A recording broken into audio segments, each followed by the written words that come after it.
এতটা অবহেলা করো না যে তোমাকে ছাড়াই বাঁচতে থেকে দেয়।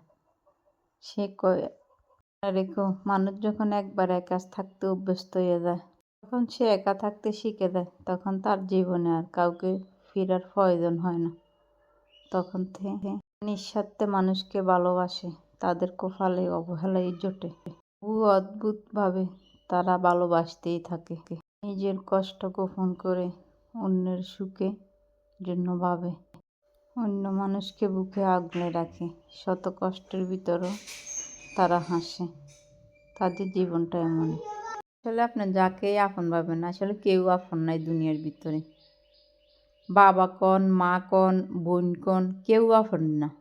যার জন্য এত কষ্ট করে দেবেন, খাড়ি দেবেন, দিন শেষে শুধু বদনামে পাইবেন, কখনো তাদের কাছে নাম পাইবেন না।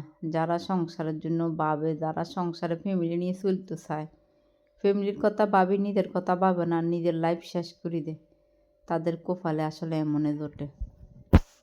আমার জীবনটা এমনে হলো। আমার জীবনের গল্প শুনলে আপনারা হয়তো বলবেন এটা কোনো মিথ্যা গল্প। মিথ্যা না, আমার জীবনে অনেক গল্প আছে। নিজের যাকে আপন মনে করছে সেও কখনো আপন হয়নি। সবাই ভালো থাকেন, ভিডিওটা ফলো